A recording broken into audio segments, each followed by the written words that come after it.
Okay, then I want to shortly welcome you all to this dialogue that we have here today on the impacts of the pandemic on forest communities and forest resource use. So this event is co-arranged by the Focali Research Network, focusing on forest, climate, livelihood issues, and our close partners, the SIANI network, focusing on food security, sustainable food systems. And we've had a long collaboration, but now we are expanding this and going sort of deeper into forest, biodiversity, livelihood, and rights issues with this dialogue forum.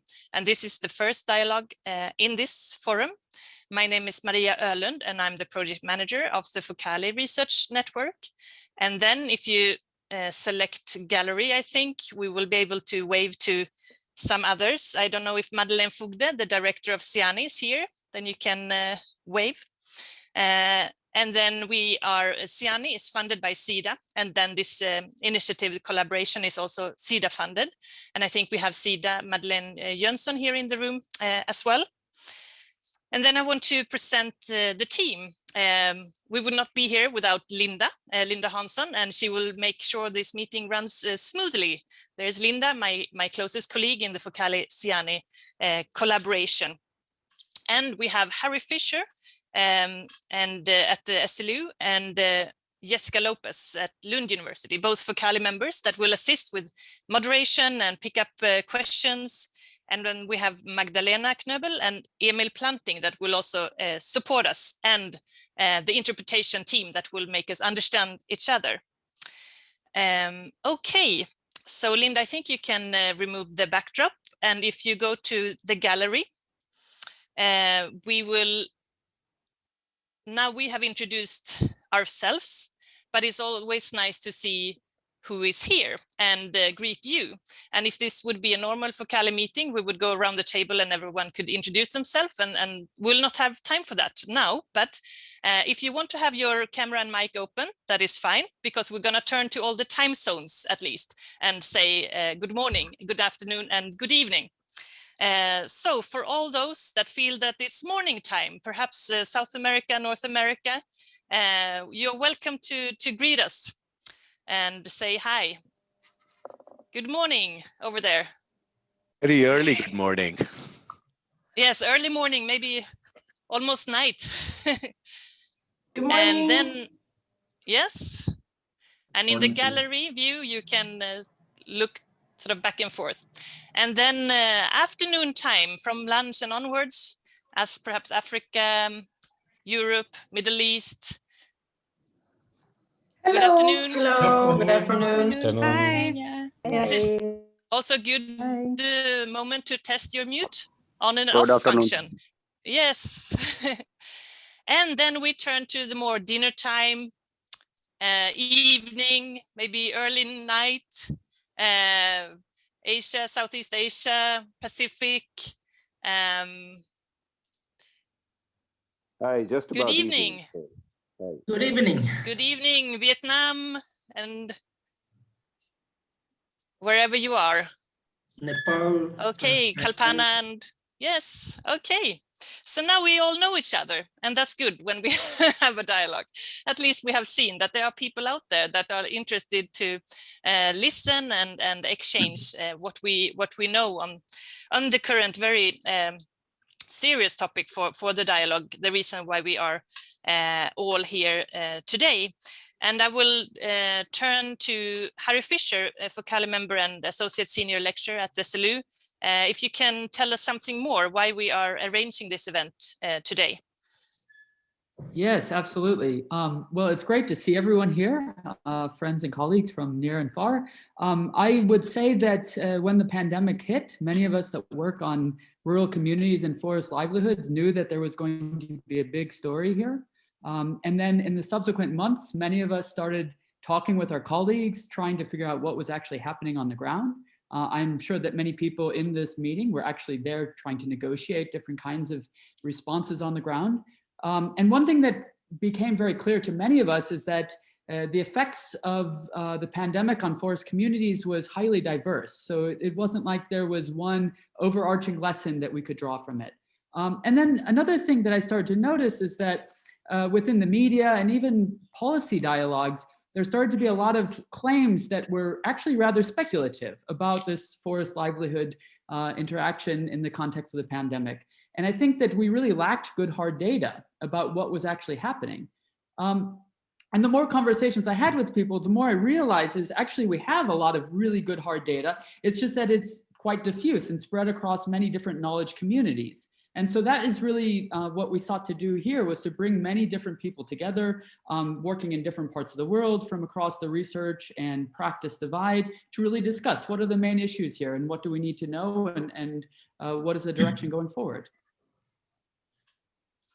Yes, So thank you for that, Harry. Maria. Yes, thank you. And that's exactly what we will do. As you can see in the schedule, there's a lot of different sort of puzzle parts here, and we will start to look at some puzzle parts, and they will look very different from a broad range of different contexts and levels. And of course, we will not manage to compile this puzzle here today. This is a start to look at the pieces and look at the gaps. What do we need to know more of, and highlight what are the also main concerns that we see for forest communities. There are quite some alarming reports, and for forests and biodiversity and as well.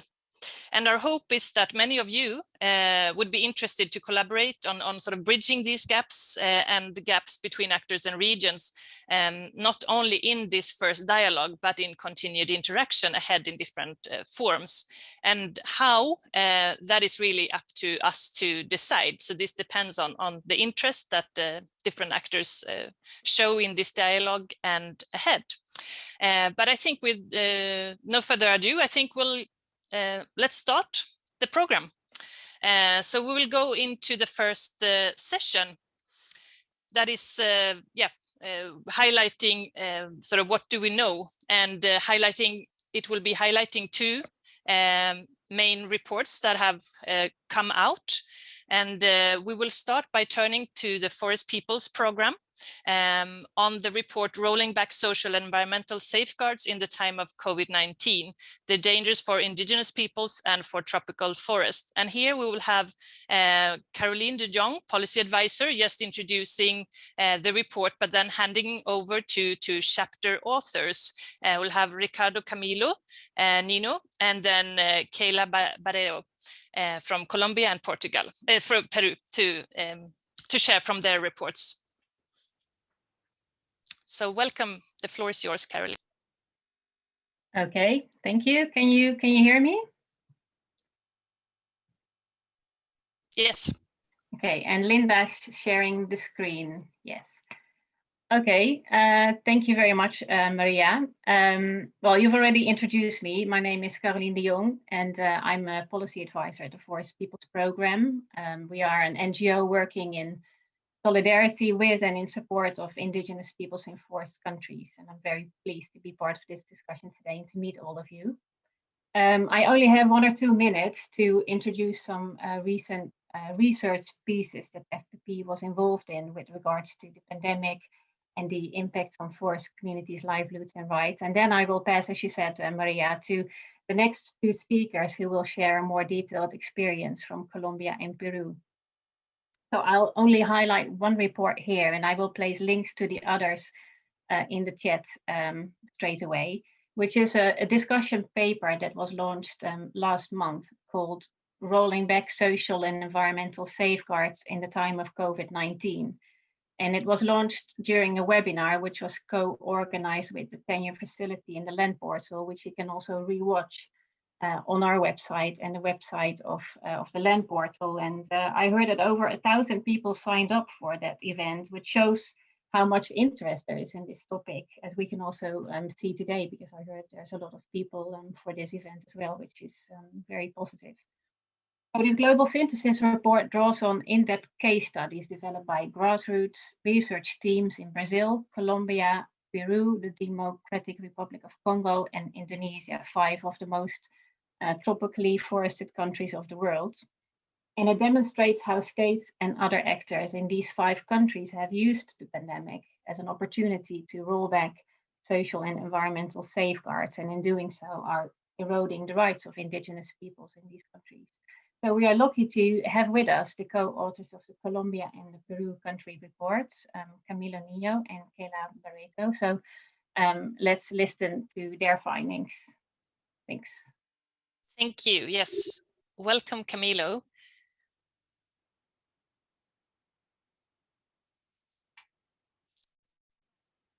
See, Camilo, are you there? Sí. Yeah. Buenos días. Yes, good morning. Good morning to everyone. Morning.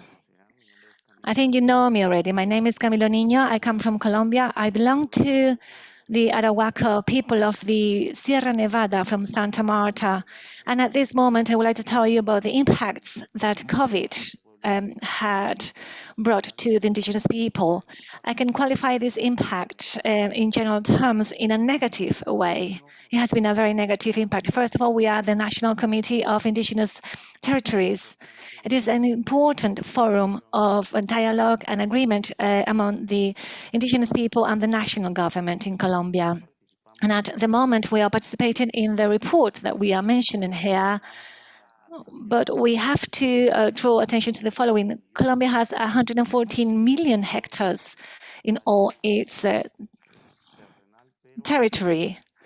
However, 28%, approximately 33 million hectares, are located or belong to the collective indigenous people's territory, in which this will add up 28% of these territories. And this is important because these areas are located in the periphery areas, which made that the attention of the state with regards to the pandemic hadn't been enough for our people. Another feature is that 50 or more than 50% of forests in Colombia are located in the collective tenure of our people.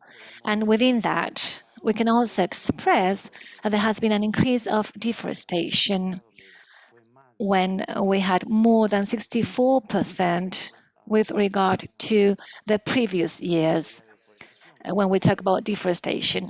So this is obviously due to a wide array of different reasons. One of them has to do with the extension of the agriculture frontier and also the use of the land to illegal plantation, and also the impact on departments as Calcutta, Meta, and Putumayo, where we had also seen an impact or a greater impact with over 80% in 2020 when we compare these affected areas to 2019.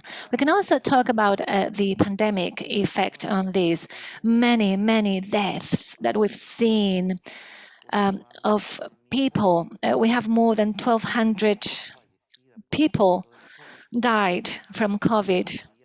Most of them are over 60s. And the impact on indigenous people is because we are losing and we see the deterioration of the traditional knowledge of our people, the knowledge of our elders in the traditional knowledge. Also, we have seen an increase in the murders to human rights activists. We've seen an increase of the threats and the displacement of the indigenous people from their original territories. This is happening at this moment in the Choco area. We have seen the displacement of many indigenous people, and above all, we've seen the increase of the presence of armed groups, because these are areas, first of all, because they are borderline areas, and also they are close to the sea. So because of the drug dealing activities, I mean, we've seen this increase in the threat, and also we have an absence of the state of the country's presence. And also this has also increased the multidimension poverty, which has affected us very much. And on the other hand, we have also seen the lack of intervention done by the government. At the time of the pandemic, the government has implemented regressive type of policies which affect these our indigenous people. They had stopped going to the consultation process of policies which go against the advances we've managed to reach in the indigenous people. For example, they are thinking of having glyphosate, which is a pesticide type of fumigation or spraying of the crops. And the problem is that in the rural area where we are located, we don't have much connectivity, but also because this is done virtually, but also the right to the previous consultation is not being guaranteed. And this is a right given in the principle and the international development fora. And finally, to wrap up my words, also at the moment in Colombia, through the system of the census, they want to implement the multi-purpose policy of the registration of census, and they're not they're not observing the previous consultation process to include us. So first, we've had the implementation of backwards policies by the government. We don't have the guarantee of the fundamental rights. There has been an increase in the violation of human rights, and there has been an increase in deforestation. Thank you very much. Yes. Thank you so much, Camilo, for this report. It's very alarming situation, as you say, both the direct health consequences of the pandemic, but then these indirect consequences and the increased violence and threat and rollback. So if you have questions for Camilo, please write them down in the chat in English or in Spanish, and they will be picked up after we hear from Kayla Barrero. So I want to welcome you to talk about the Peru situation and the report and what you are seeing now. So welcome, Kayla, to share.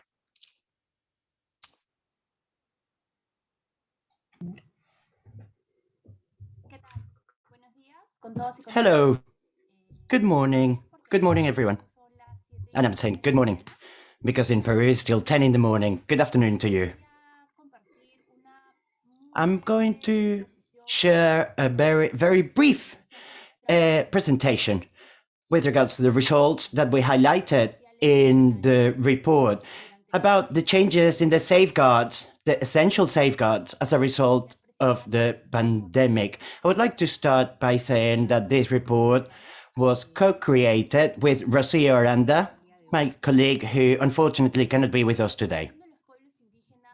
With regards to the situation of the indigenous peoples in Peru, the reality is the indigenous peoples that live in the Amazon in Peru were already facing, were already in a vulnerable situation prior to the pandemic. But then the COVID-19 pandemic has just increased these vulnerabilities and limited the access to the rights. When I talk about vulnerabilities, it's because these are indigenous peoples that have been and are marginalized by the state. And they're vulnerable because there are many cases and there are native communities that up to date lack access to basic services such as water, which is vital today given the health crisis we're facing. Also, they haven't been guaranteed their access to health services. And when the access is there, this is lacking, even now when we're facing this pandemic. Vulnerable because in many other cases, they lack legal safety around their territories. Up to date, there are communities that have been waiting for titles to their territories for over 20 years. They can occupy a space, they can be recognized as inhabiting this space, but they lack titles, ownership titles. So I use this term vulnerable because these are peoples that historically have been marginalized. But with this, I do not want to take away from their own strategies, their own organization, in order to face all the diverse crises and violent situations they've had to face throughout their history and that they're still having to face today. That was the general vision of the situation in Peru prior to COVID. And that is the situation today. While we are facing the pandemic, indigenous peoples that lack access to basic services. So, facing this health and economic crisis, the normal situation would be for the state to be responsible to ensure and safeguard the life of all the citizens. But that has not happened.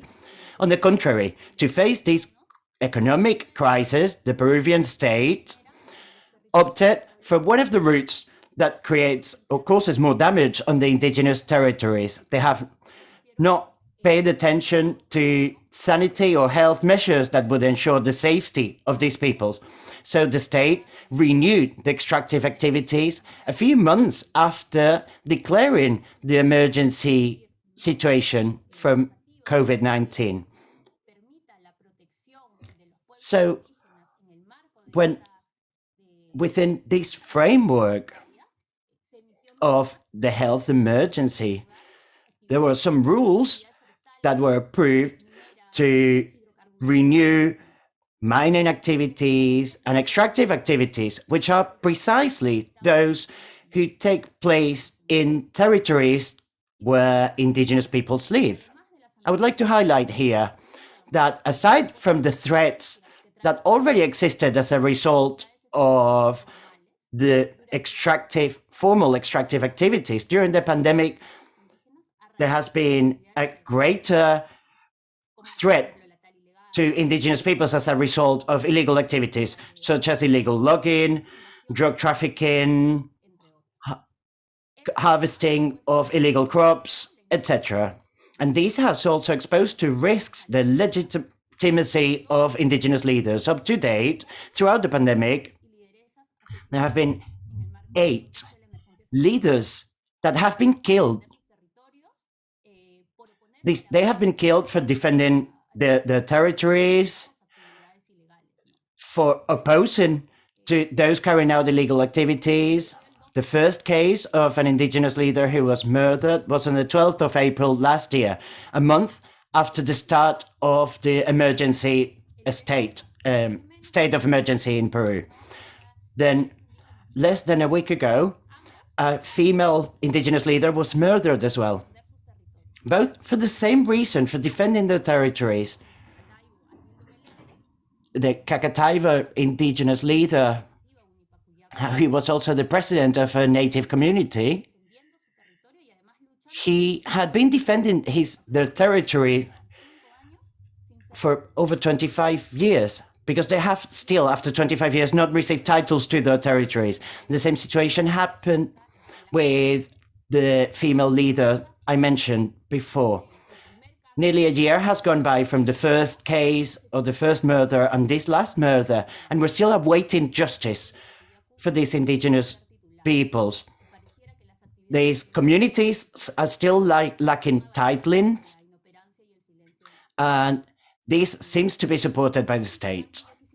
Here it is important to highlight that in Peru there is a protocol to ensure the protection of defenders of human rights, and this has been recognized by the Ministry of Justice. However, it all seems to indicate that the protocol is not working beyond what the rules or laws say.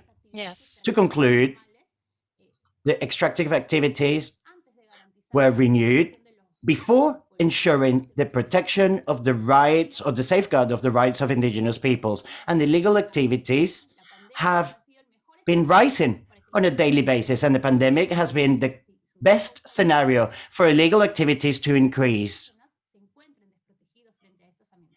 And the indigenous peoples lack protection in the face of these threats.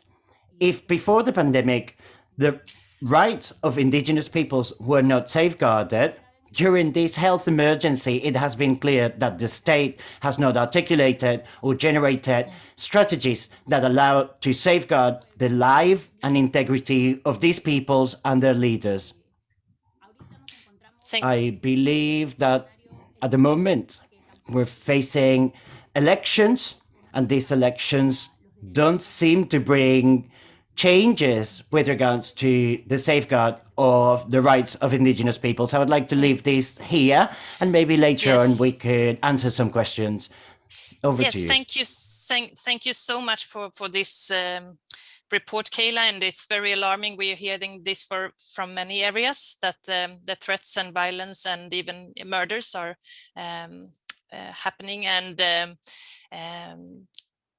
we will see if we have some follow-up questions for you here first. Yes, there's one question for Kayla. Yes, Jessica, you can go ahead and yes, pick up. Absolutely. Kayla, I can see you seem to be young. How young people, youth adoption indigenous life? Are they interested in adopting indigenous way of life? Or do you have any forums to change indigenous knowledge between young and old people? That's a very long question, though. Yeah, and maybe, you can think about that, and also we can ask if there's anyone who want to ask a question on the presentation of what Kayla shared, or Camilo. You're welcome to do that in the chat. You can also raise your hand in the participant list if you have a very short and concise question on what they presented. And Kayla, and maybe also for Camila, I would like to ask also on how the pandemic has impacted the ability for, the ability for sort of right defenders to more difficult to organize and meet, and how has the pandemic impacted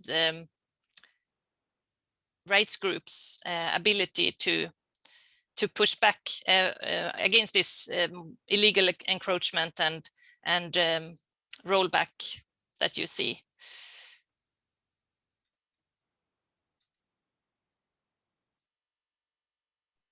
If you want to comment on. Hello, yes. To answer to your question, the pandemic, as Kayla mentioned, it was a similar situation in Colombia. The pandemic shed a light on the violence of rights in Colombia.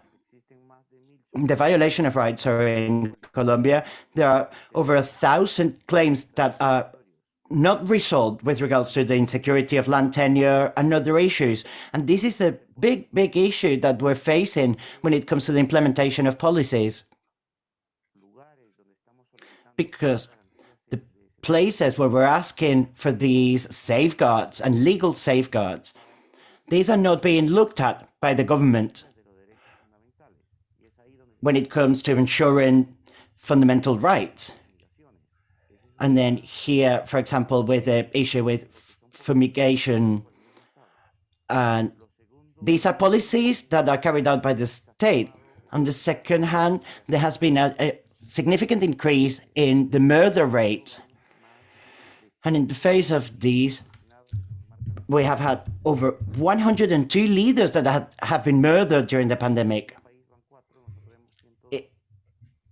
In our neighboring countries, there have been 104. We have faced 102 murders. Our indigenous leaders are being killed. And the action from the state in the face of the pandemic, they have said they're not able to go to the territories, and they have used this as an argument to justify not being able to defend the rights of indigenous peoples. Yes.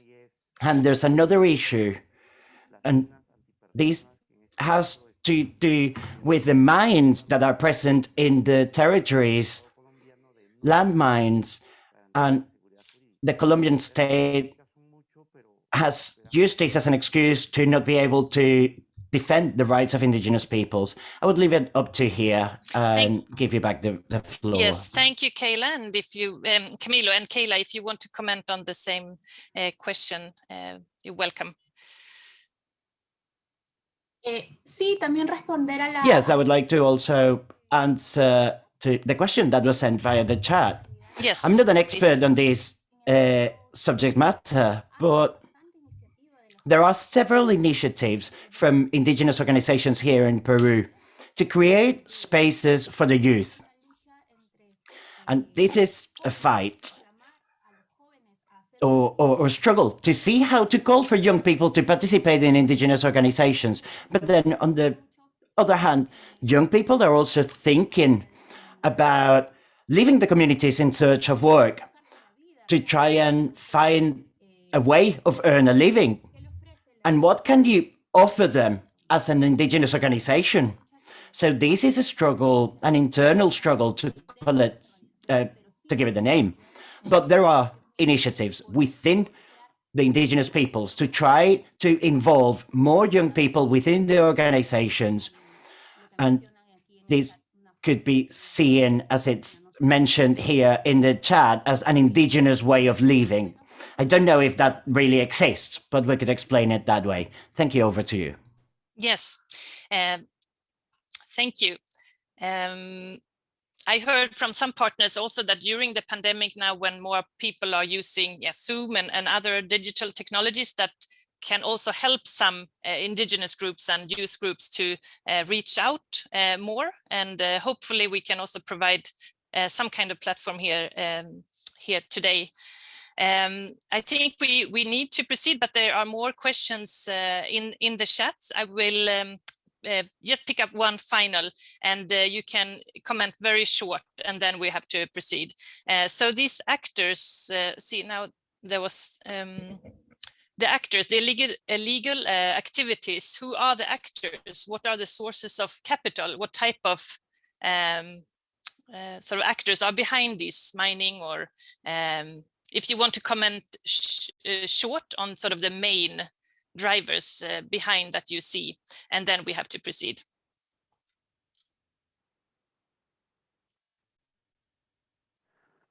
So one of the factors that had increased here in Colombia, for example, has to do with the lack of the presence of the government of the state in the territories, which is an absence which hasn't allowed to grant the guarantees of to these people, which are the peasants, indigenous peasants who are in these territories. And this has been taken as an opportunity for different actors of armed communities or sectors. We have the FARC, which is the guerrilla groups, also the paramilitaries, which control all of these territories. And we have also large corporations which are behind these sectors. It is a problem, an issue we have to face here in Colombia. And because the government, the state is absent from these territories, and also as on the opposite, we have this presence, very heavy presence of armed groups. We have this problem also because we are in this border line area with other countries, and also the sea area, because this is very important for the drug dealing activities. Yes, thank you. Kayla, do you want to add something very short on that, or yes? Yes, of course. In the case of Peru, well, also, yes, it is the same. It's the absence of the state.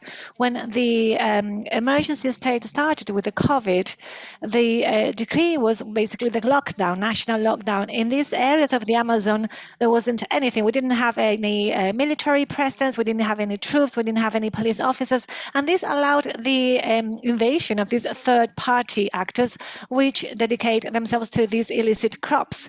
That's on the one side. On the other side, on top of the absence from the state, it is the same state through its local governments in the sort of the smaller scale governments, which foster the invasion of these lands, I mean the possession of these lands to the invaders and on the territories which don't have the legal guarantees. I mean, I'm talking about the indigenous territories which are not being entitled. So therefore, they give the tenure. I mean, they sort of became these people as the owners of these territories. And with that, I mean, yes, at the beginning, they are farmers. You know, they do agriculture activities, but really what they're doing is the illegal crops of the coca leaf. Yeah. Thank you. So that was short introduction to these two sort of cases in Colombia and Peru, and you can go to the links in the chat and read the reports and connect with the authors and connect with Caroline also for more information on this. So thank you so much for sharing this. And now we will proceed, and we will turn to another report. And some of you might know that there was an assessment done by the United Nations Forum on Forests, and the assessment of for the Asia Pacific was done by Kalpana Giri, a senior program officer at RECOFT, and lead author of this Asia Pacific report. And most welcome, and you will share some key points from this work. And then of course RECOFT are also working with forest communities on these issues, so people can connect with you on those issues as well. But you are here and will talk about the findings from this report that you did. So most welcome. And please write questions in the chat during her talk. Thank you, Maria. Can you hear me? Just give me a thumbs up if you can hear me. Yes, we hear you. Okay, great. Thanks a lot and good evening. It's 8 p.m. in Bangkok, 8:10 to be precise. Happy to be here and sharing some of the insights that I have observed through a research that was done. So basically the initial idea from the UNFFS side was to cover the Asia Pacific, but given the larger scope of the context within a very limited time scope, that was not possible. So I chose a case study approach. Can you please go to the next slide? Yes, and then two countries were actually chosen from, one from South Asia and one from Southeast Asia. And these countries offer a good mix of geographical spread. They also have different rate of economies. The COVID spread was also very different. And they have also different modalities of forest management.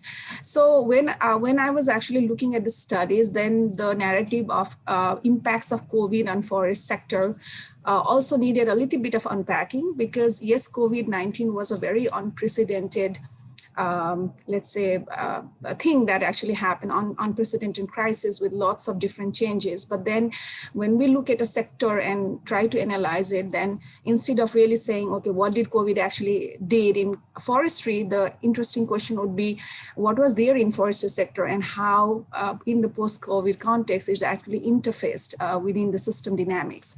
So I chose a framework so that the dynamism between forestry sector in its pre-existing condition before COVID and when the COVID hit could be analyzed a little further. So the data was actually analyzed by using primary and secondary sources.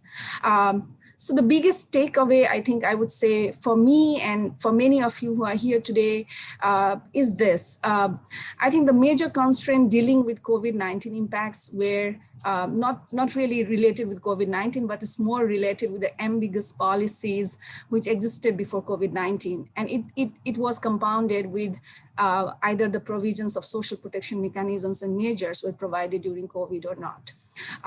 So some of the impacts seen during COVID were thus a manifestation of those gaps, which are triggered through unprecedented nature of COVID-19 related to different procedures in forestry. So this study basically looks at three key components: the impacts on forest management, impacts on livelihood, and impacts on forest trade. So let me quickly walk you through some of the observations that I had when looked at the forest condition, forest management. So the results indicates that there was some incidents of illegal extraction reported, also in terms of logging and poaching of certain animals that took place, but the magnitude of that remains very, very small. Forest fires, compared to the popular narrative in media and certain blogs, actually forest fires decreased, particularly in areas, for example, in community forestries of Nepal, where local communities were managing and took that role of forest protection, as well as in protected areas of Thailand, which has stronger mechanism of on-site forest patrolling. However, regular silviculture operations such as weeding, pruning, visits to forest was delayed, and it was also difficult to mobilize communities to do those work, mainly because of the travel bans or social distancing measures.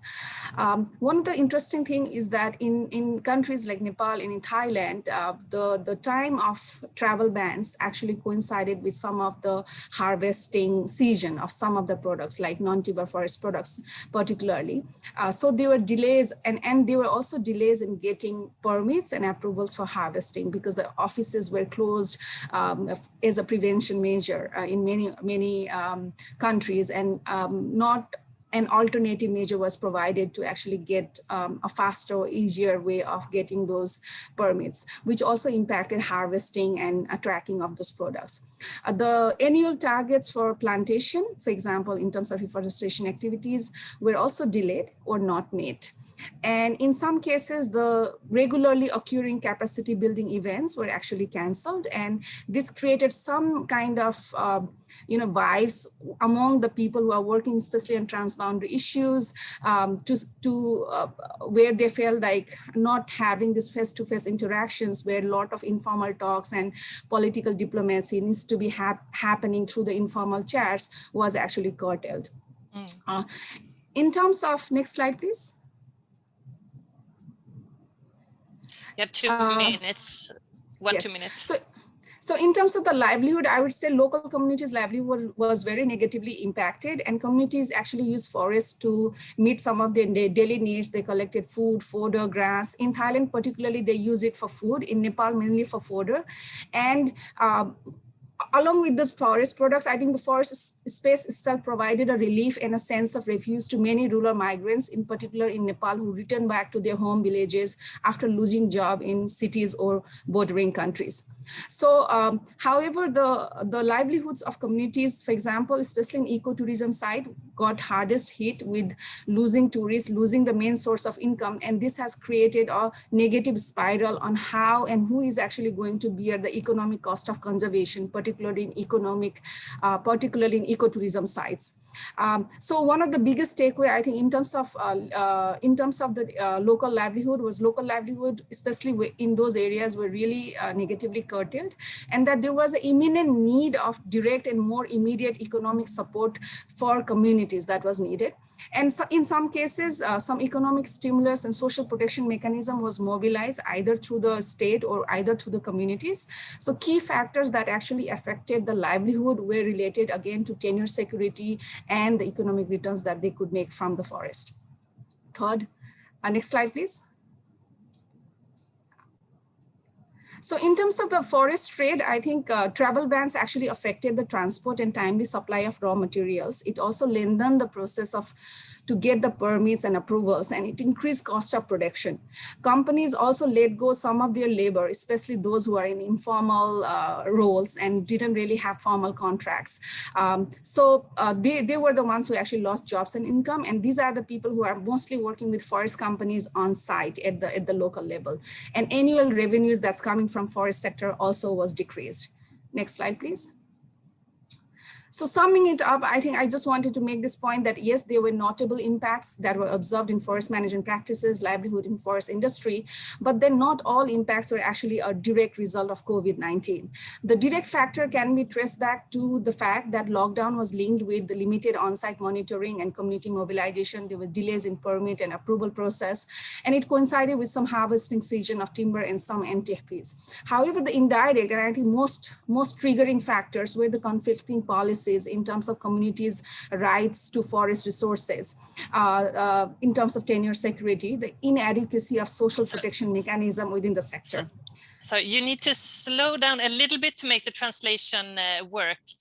So we will take the questions in the chat, and you can round off, and then yes, for the translation. Thank you. Okay. So you can conclude yes. And then yes. Okay, can you go to the next? That's my last slide. So I think another big takeaway for the forestry sector is that forest in the current state, they also remain underutilized because there was a lot of protection-oriented mechanisms that are in place that kind of positively stereotypes what forestry is and should be.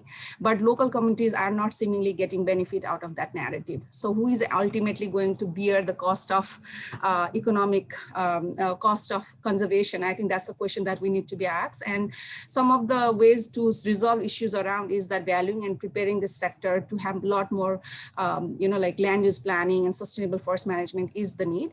The fourth big takeaway is forestry sector should also envision and anticipate and prepare itself for future crises, and work on the policies, the tenure issues and social protection mechanisms so that in future, if anything like that happens, it can respond back better.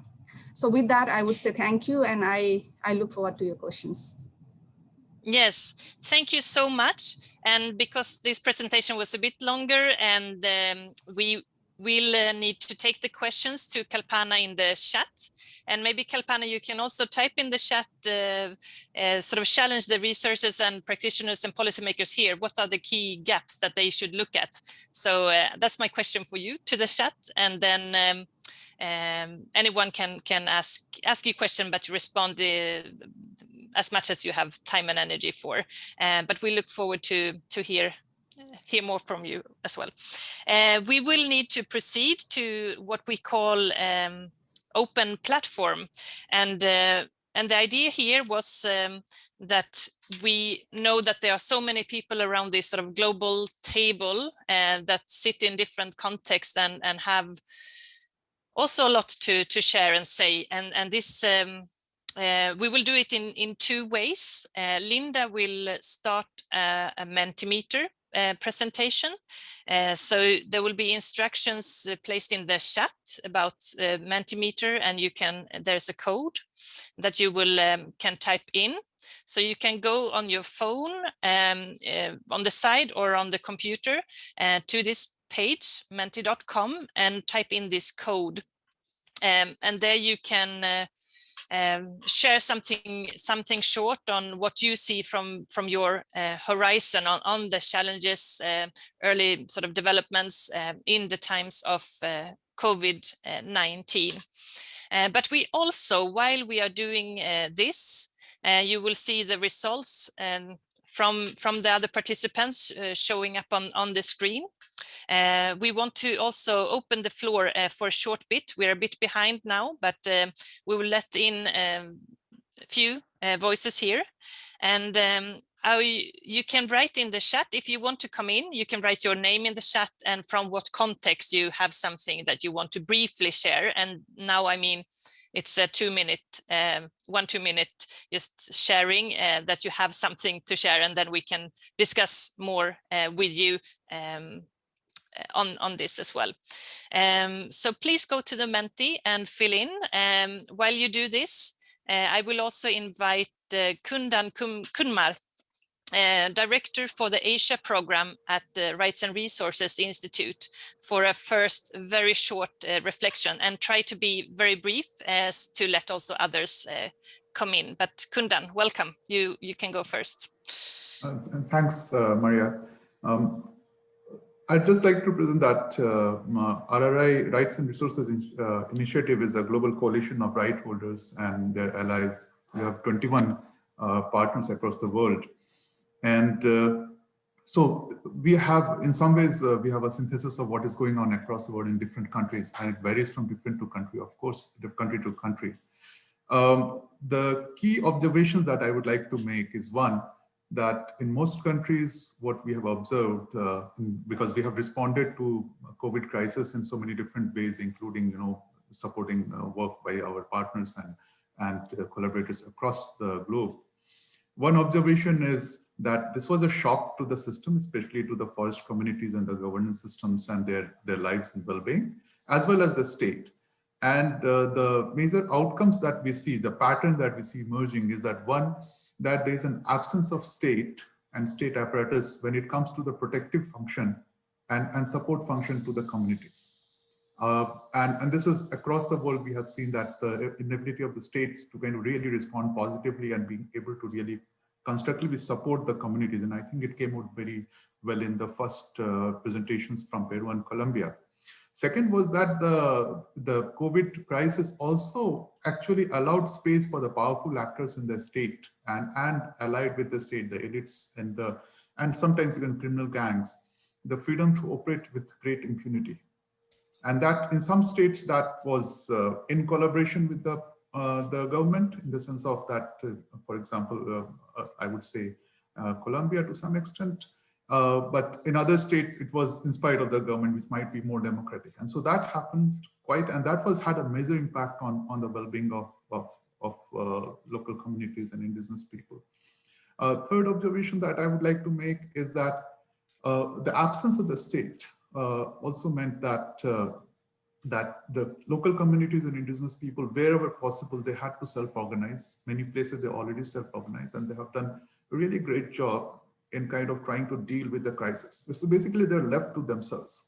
And that had both that positive connotation in the sense that it really showed the power of self-organization and capacity of communities, not only to protect their well-being and lives, and including by working with the forest resources and showing the resilience to this, but also the fact that they could step in and kind of really fill up that space. So this is something positive in a very, very tragic circumstance that we have seen, and this is from across the world.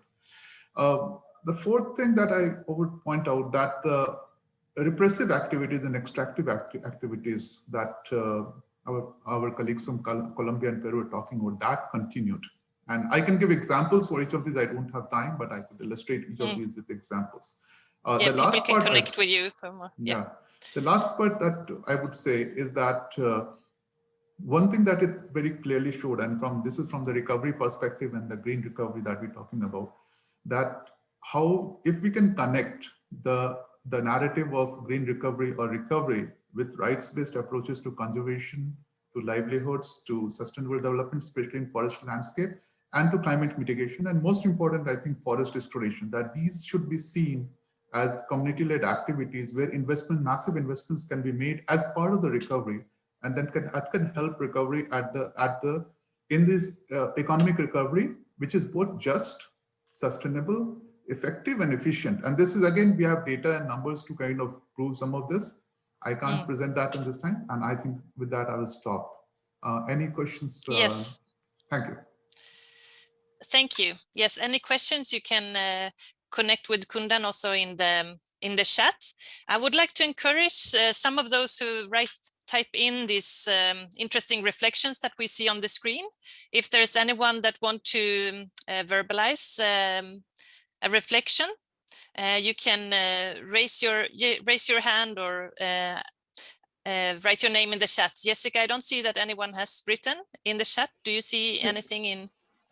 Not yet. From your perspective? Maria. Not yet? No.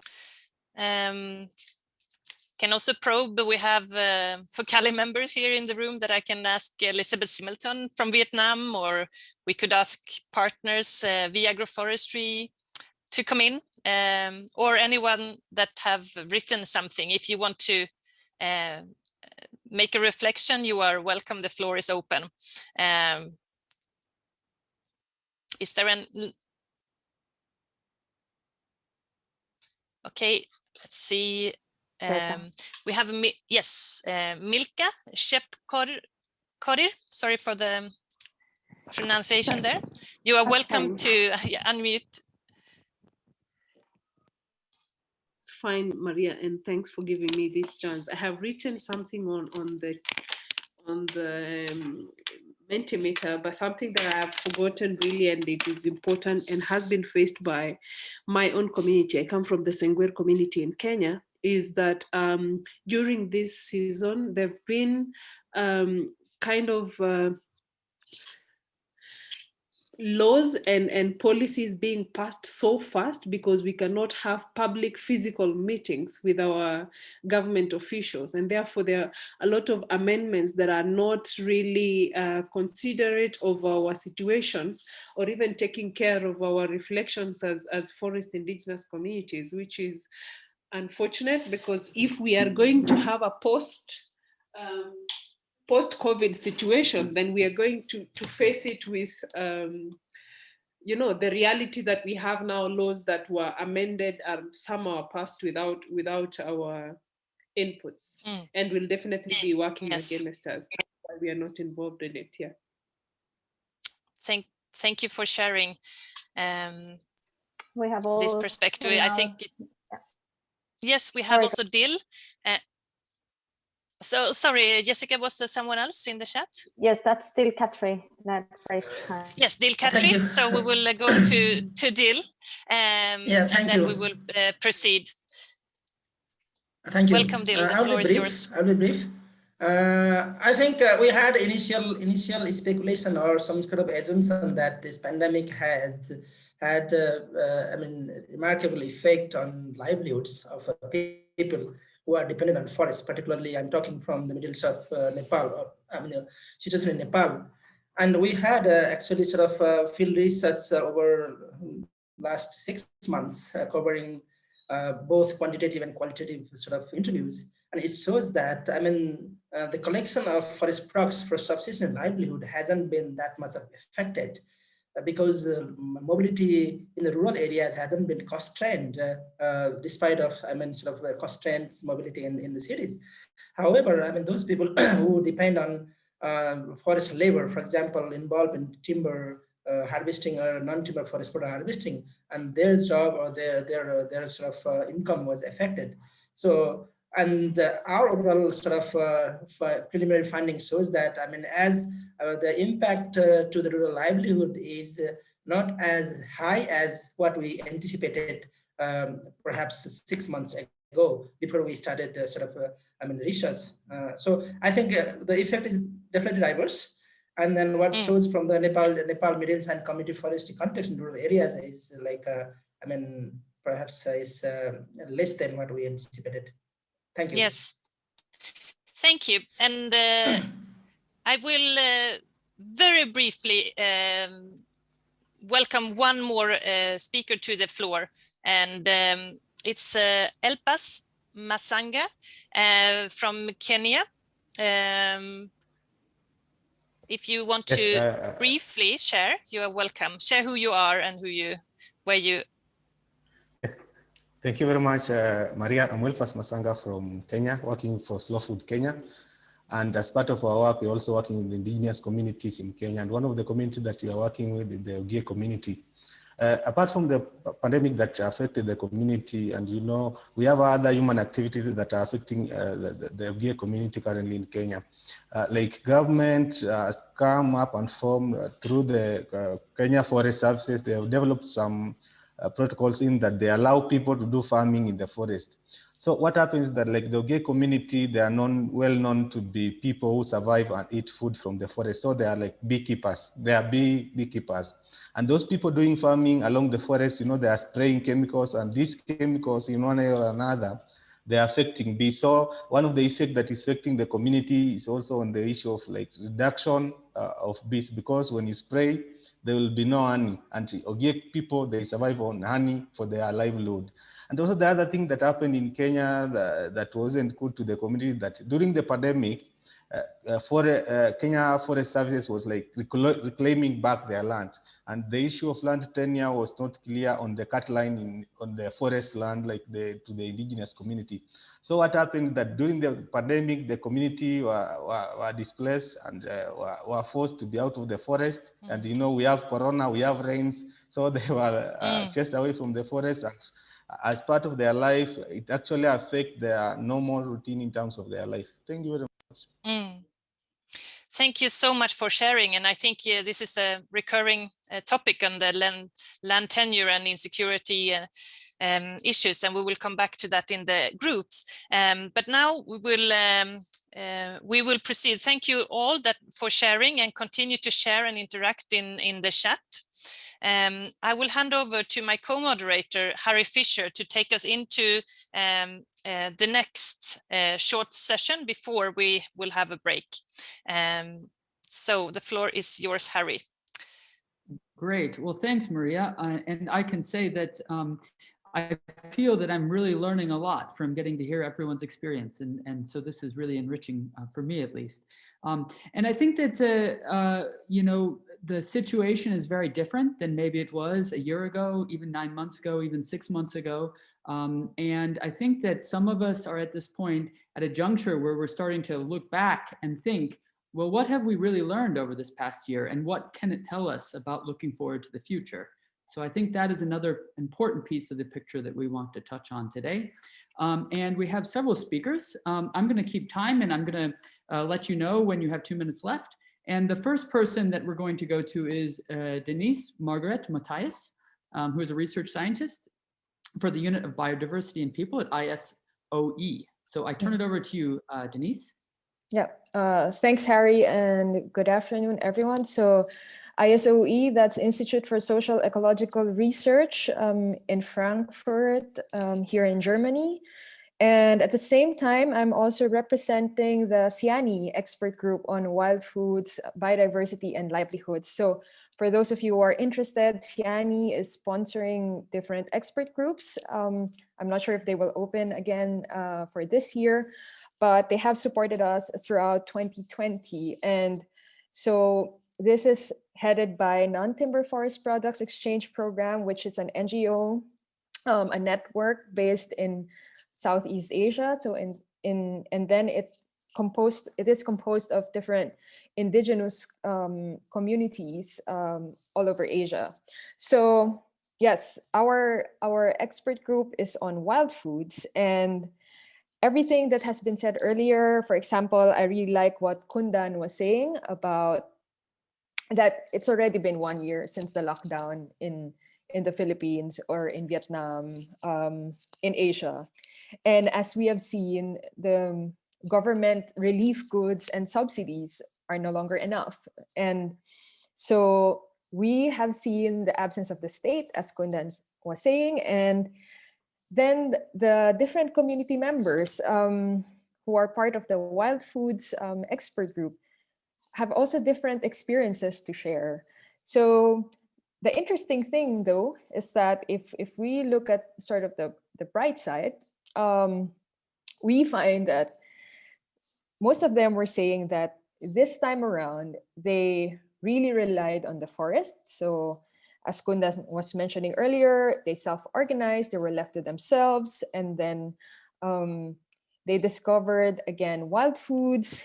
And for example, later on, I will share with you the link to the narratives that the indigenous communities have mentioned about their lives during the pandemic. So, you know, if you are more interested in watching a video than reading a big report, I think this is for you.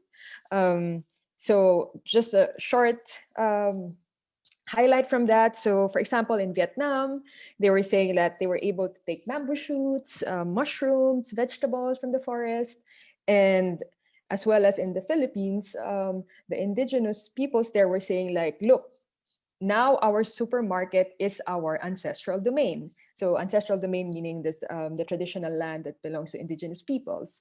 And however, we also see, of course, a lot of the challenges in terms of having a future green recovery. So there were also some community members saying like, oh, we were so afraid to go to the forest, and the forest patrols also couldn't do their work as easily as before, because they said like, oh, we need to be mindful of social distancing when we go patrolling together in the forest. But all in all, we see a very positive future, especially in terms of the use of wild foods. But me, I'm mostly representing the research collaborators of the group. And during our Wild Foods Asia dialogue last week, how can we as researchers be allies of indigenous peoples, especially in terms of wild foods exploitation? So we discussed that we probably researchers are very excited to document all of these in our papers, etc. But we have to be mindful that we can also open them up to insecurity for further exploitation, bioprospecting, etc. by other industries, for example. So we mentioned that we have to be careful with that. And it has also been brought up last week that the markets might be interested in exploiting it more than just the subsistence. So what's going to happen is that instead of them being able to use it for their own, then they will have to sell it. So for us at our SIANI expert group, we try to be mindful of all of these issues, and of course we invite everyone to still continue along this route. And now that I remember, if you go to the chat, Marla Emery, she is the co-chair of the IPBES, that's the Intergovernmental Science Policy Platform on Biodiversity and Ecosystem Services. I'm with her in the thematic assessment on sustainable use of wild species, and we will be opening up the review this April. And I hope most of you would be interested to look at that. We're also very much interested in getting indigenous perspectives. So please visit ipbes.net or contact Marla, as she wrote her email there. And then, yeah, please keep in touch. Thank you. All right. Well, thanks so much, Denise. That was very interesting. Well, I'm going to turn it over then to my colleague, Alark Saxena, who is an assistant professor at Northern Arizona University. And I can say that Alark and I are actually a part of a project that was funded this year to look about forest livelihoods in the context of the COVID pandemic. So very interested to hear what Alark has to say. Thank you, Harry. I was about to make a joke as if, you haven't heard me speak in the last, 2 months that we've constantly talked. Thank you to the organizers, Linda and Maria. And in the interest of time, I would move to the next slide. So this is already known. Pandemic has hit. It has, deeply impacted these development goals of the world, almost from, moderately high to severely impacting the human development goals.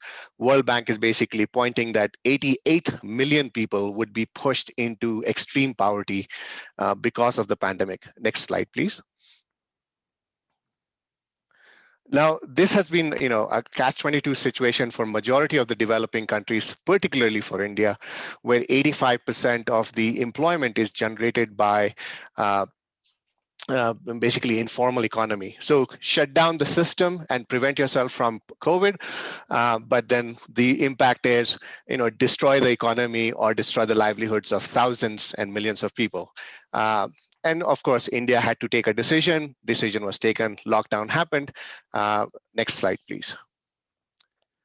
With the lockdown and loss of livelihoods, millions, roughly about 10 million people in India lost the jobs. And when you have nothing else to do, return migration from urban to rural areas started happening, threatening and overwhelming the transport system, essentially making people walk. Some people walked 500 kilometers to get to their home destinations. Now, as Harry has Hal pointed out, we were obviously very curious. We were, speculative in nature, but we were wondering how would this lead to the changing dynamics in the rural areas as these large populations return back from urban areas. Next slide, please. Of course, and in both in the chat and in our discussion, we have recognized that forests have played a major role as safety net. However, a global study basically says, well, we are not sure, and that it may be a slightly different outcome for different places. And so we were obviously very curious, how has forests played a role in this pandemic? Next slide, please. Oh, God. And if I have to slow down, just point to me. But this is what Hal was pointing to. We were now, because of that, we have been able to start a research grant by the Swedish Research Council, looking at the impact and creating evidence for how forests have essentially helped communities cope during the COVID-19 with basically, the questions that are written here. That what role did forests play? How did that change role? Based on the support or extraction of resources, how did the forest structure and functions change? And then, what kind of policy interventions may be useful for not letting or helping actually forests become even further a useful place for supporting during such shocks? 2 minutes. Next slide, please. So as the discussion has happened about green recovery, the voices we started hearing from around the world that we need to recover fast. Next slide, please. We decided to look at, we decided to participate in the conversation and discuss what's the role of forests in green recovery, both from the pandemic, but also beyond. And we basically, based on our research, current research, we wanted to highlight the key research priorities, highlight what are the key pitfalls that may happen in this rush towards recovery, and also then highlight some principles of green recovery. Next slide, please. So the key research priorities that we identified is that we actually don't know really clearly how is the migration playing a role in the forest landscape dynamics. So we want to, and particularly we don't know at all how the return migration is influencing or will influence the forest landscapes first. Second, we really want to know for whom, when, and where the safety nets have really worked in terms of forest landscapes. That's an important thing. And based on that, of course, what is the short-term as well as the long-term impact of forest governance structure? And finally, what's the role of forest institutions in governance and management that can help us during these shocks and see this as a major role for helping rural communities, but also urban communities in surviving or managing these shocks. Next slide, please. We're certainly concerned with this idea of urgent recovery, right? That we are nervous that the same, and I think Kundan and Kalpana and some others have actually highlighted this as well, is that the same idea of same development economic growth paradigm may be deployed again in the name of recovery, of extraction and consumption-based approaches, and we need to be very careful about that. We should be careful about sidelining of existing rural community institutions that have been carefully developed over time, very, very meticulously with professionals around the world. And we were worried that in the name of urgency and efficiency, they may be sidelined. Finally, as also has been pointed out, that the issue of social justice may be actually also an important issue. And then finally, the principles of green recovery. We must actually think about this as, fundamentally shift from the existing paradigm of growth and consumption. Second, because of the existing dynamics that we are seeing, we should think about treating forest landscapes as complex and adaptive in nature, which will have dynamic outcomes. And so we should be thinking on those. We should certainly, and more importantly, recognize that humans, in particularly indigenous communities, and this is not new to most of us here, but I think we should articulate it very clearly in green recovery that humans must be considered part of the forest landscapes and forest ecosystems. And finally, we cannot emphasize the importance of equity and social justice as core principles for green recovery. So excellent. I will stop here. Thank you. Great. Thanks so much, Alark. I appreciate that. And we will move on to our next speaker, who is Lalisa Duguma, who is based at ICRAF in Nairobi. So Lalisa, I'll turn it over to you. Thank you. Good afternoon, everyone. Can you go to the slide, please? Yep.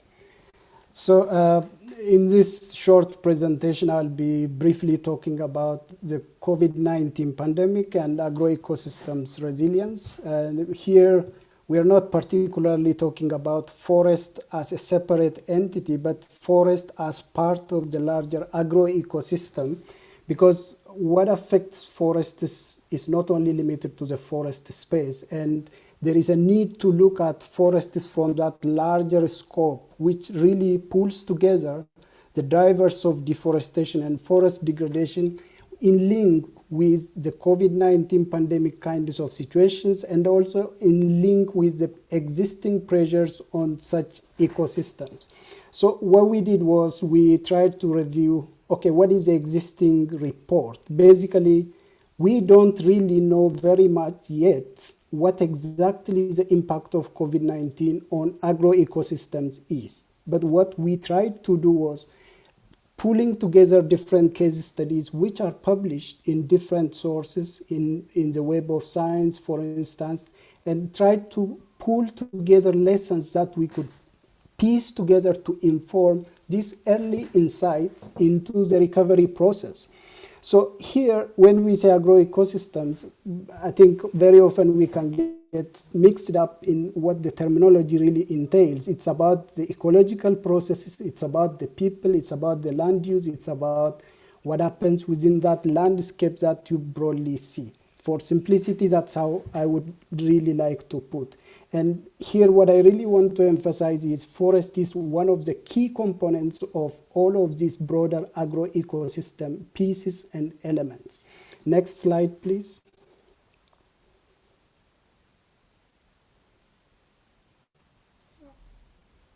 Next slide. Okay, so these ecosystems are always in a state of change because there is no static ecosystem, there is nothing stable that we can generally summarize as a stable system. So recovery is always an agenda, whether we realize it or not. There is always that part of the element of the ecosystem which is dealing with the recovery bit. So here, as you can see, what we got from the Resilience Alliance, which usually has this flat 8, but in this case, our 8 is not really the flat 8, it's a little bit going diagonal. There is a reason why we did it that way, and it is very well described in the paper that we have published. So what is there? It's when a system is kind of reaching some level of maturity, there is a disruption. That disruption comes from different sources. And COVID-19 is actually one of the examples of such pressures onto the ecosystems. How does it exert that pressure? For instance, when people don't have enough production within their landscape or within their pieces of land, they begin to exploit what is closest to them. And COVID-19, in some of the reports that we got, has caused those kinds of incidences. The loosening law enforcement is one of the key issues that we have also recognized in many parts of Africa, particularly. The reason being, some of these institutions which are set up, they did not have the resources to keep their rangers and forest managers in place. Some of them have been laid off. So there is that opening of law enforcement, which now opened a door for further exploitation, most often illegally. So there is also that resource exploitation because people do not have that luxury of going somewhere else to get better income or earn some more. When all of this pressure from different sources, from the society, from the natural processes, from climate change, come together, the system begins to feel the pressure and it reaches a point where it could possibly collapse. That's why there is always that recovery element discussion in every agroecosystem or in every system that we look at. And that's why we have that structure where there is the network part, very important within the whole agenda of system stability, and also the assets, which could be social, which could be biophysical, which could be also other elements. Next slide, please. We need to finish up quickly. Yes, I'm on the last slide. Yeah. So what should the recovery agenda from agroecosystems perspective look like? I think for this, we need to really take into account a proper understanding of what this pandemic has done to the ecosystems, or to the agroecosystems. And the best framework for that is the deep sea, where there is a very good interconnectedness between the drivers, the pressures, the systems, and the impacts, and then linking up with the responses. These responses could actually be framed from the policy side, from the practice choice, from the process re-engineering or redesigning, and also investments. Behavioral responses could also be part of that. And the most critical is knowledge. The better we understand our agroecosystems, the better we invent how we could respond to changes that affect it. So the agenda should actually be, one, evidence-based. As I said before, we really don't understand very well the extent of impact that this pandemic has on the agroecosystem. It is most likely a short term that we know at the moment, but there is a long-term impact that it will have. The second point is it has to be systems approach. Forests are not islands within a landscape. They are connected to those pieces of things that are happening within the landscape. And there is a need for that recovery agenda to be all-inclusive. We should not leave anyone behind, especially from the lower level to the upper level where policy making takes place, where people are using the resources to live off it. And at the end, it should be an adaptive process. There is no fixed mechanism that could work for a long time because there is a lot of dynamism in the states of things where everything is happening within this agro ecosystem. So these 4 points are just highlights from our recent publication on resilience and agro ecosystems in view of the pandemic. Thank you so much. Excellent. Well, thank you so much, Lalisa. Well, I turn it over to the next speaker, who is Raymond Achu Samdong, who is based at the Tenure Facility. So Raymond, I turn it over to you. Yeah. Thank you, Harry, and thank you, Maria, for organizing this wonderful dialogue. Anyway, my name is Raymond Achu Samdong. I'm the mill manager for the Tenure Facility. My presentation today will focus on 2 key points of the COVID pandemic and community resilience strategy. The 1 point will be how community responded to the pandemic. What do we know from the Tenure Facility project? And the second is how the community negotiated their land right claims during the pandemic. What do we need to know from our project? Next slide. Yeah, the Tenure Facility is currently supporting 14 projects, 3 in Southeast Asia, 6 in Central and Latin America, and 5 in Africa. More projects are being planned as indicated in our pipeline. For more information about the Tenure Facility project and what we do, you can visit our website. And there's a lot of articles there about the COVID pandemic from our project. Next slide. Yeah, community response strategy. What do we know from Tenure Facility project? Yeah, we found that in countries like Panama, Indonesia, and Mali and Belize, where community has strong control over critical access like land right, robust traditional institution, traditional food system, and wider knowledge system, they are stronger to cope with the pandemic. Many communities opted for community lockdown to protect their elders and community members, especially in countries where there are limited public health facilities. And traditional medicine was used as alternative treatment for COVID-related disease. In many of these communities, food safety protocols were agreed. With reduced mobility from outside, self-reliance became evident during this pandemic. Awareness raising was really key, as many communities were able to employ their traditional means, like what happened during the tenure process, to engage community to raise their awareness about COVID disease, a transmission channel, community preparedness related to safety and health protocol. This was helpful by many years of land right works on land right that paved ways to reach on what worked best to reach out to communities, like the use of pamphlets in local languages, engaging elders and traditional authorities, respecting local governance mechanism, and relying on local transmission channels like radio, key informer, and the churches to strengthen community preparedness. The COVID also has shown us that community could cope better by building strong solidarity in localizing their own food system to support vulnerable families. Similarly, many communities that were linked with wider market are adversely hit by the travel restriction, like in Belize, Guyana, Colombia, and Indonesia. Youth returning you returning home triggered by COVID challenge in many of these communities.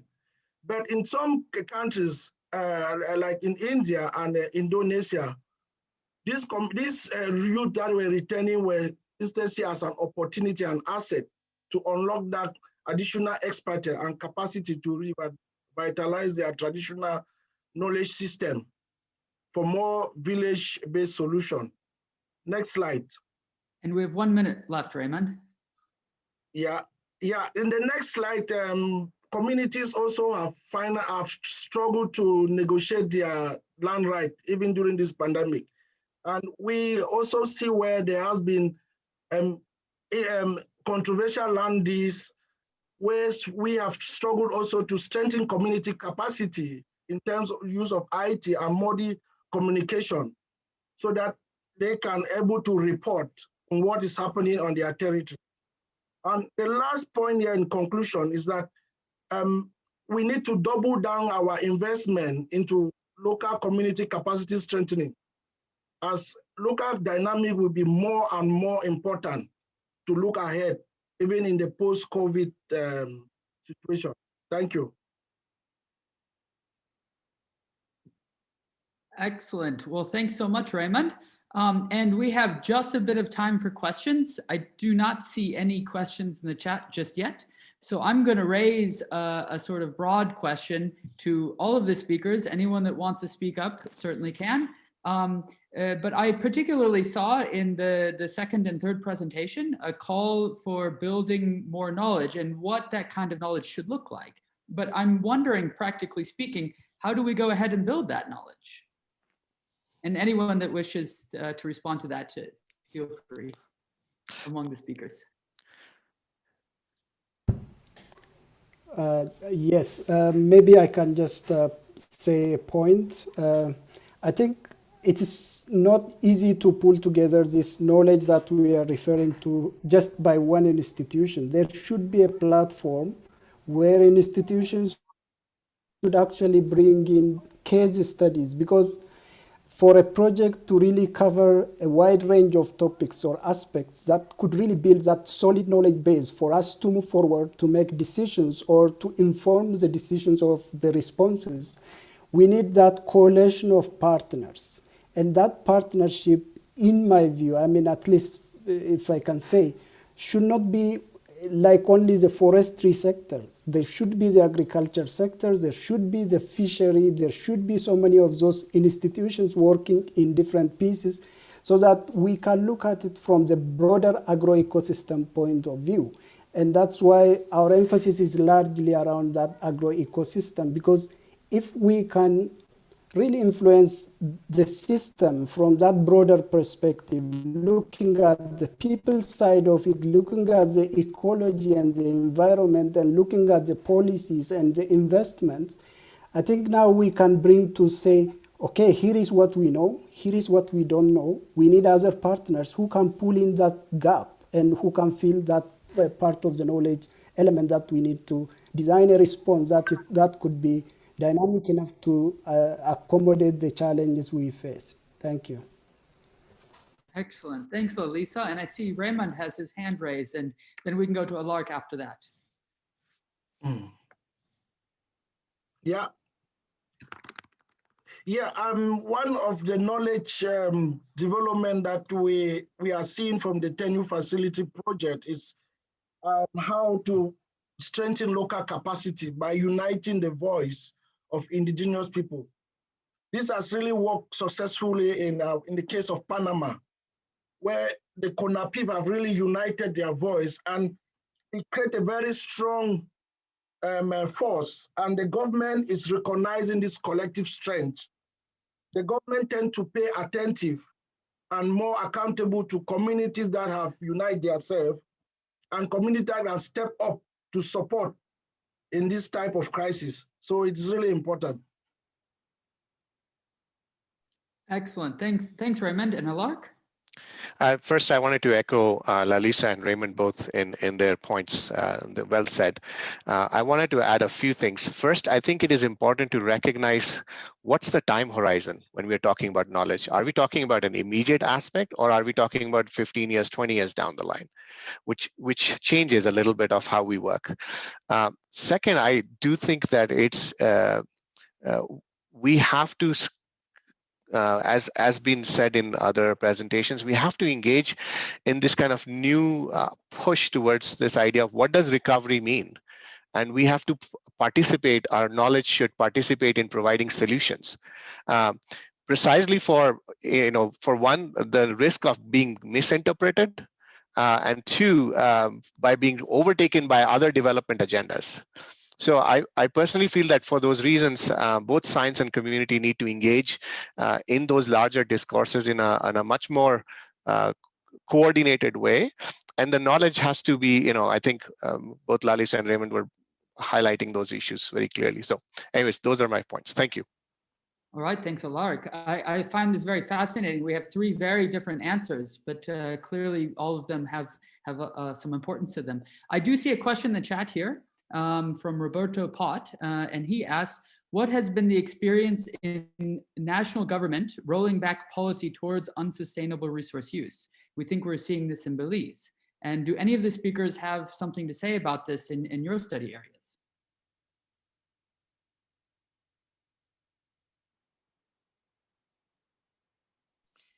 Raymond? You can also, yeah. I can say something on in Belize. Yeah, this is actually some of the challenges our partners in Belize they are facing during this pandemic. And I think it has already been echoed in the first session where this lady from Kenya talked about government already passing policies and doing negotiation and doing procedures without indigenous people being informed. So there is no FPIC in all these processes because of the lockdown. So COVID is actually rolling back this. And the first session really actually speak more of what is happening in the ground. So I cannot really overemphasize, but what we are seeing with our partner is that they are struggling to mobilize. Like in the southern Belize district, they have a very strong district council that have built, have a very strong social and institutions that are mobilizing and relying strong on their social capital, networking and being allies to push back with these reforms that government is taking. And they need allies like us, Tenure Facility, and others like the Rainforest Forest People programs that are actually pushing and coming to these communities' need and supporting them. We also see in Mali where we are trying to bring in online journalism, journalists, use of social media to expose all these controversial land use and policy that government is doing. Thank you. Excellent. Thank you. Yeah. I think we need to, there's so much to discuss here, but I think we need a leg stretch to then start 10 past to be able to also have time for our groups, because that's where we will have a big chunk of time to discuss together more as well. And you can continue to discuss in the chat, but please stretch your legs, get a glass of water, some fruit, and we will start again 10 past. Thank you so much, Harry, also for moderating this session and for all the speakers. So see you back soon.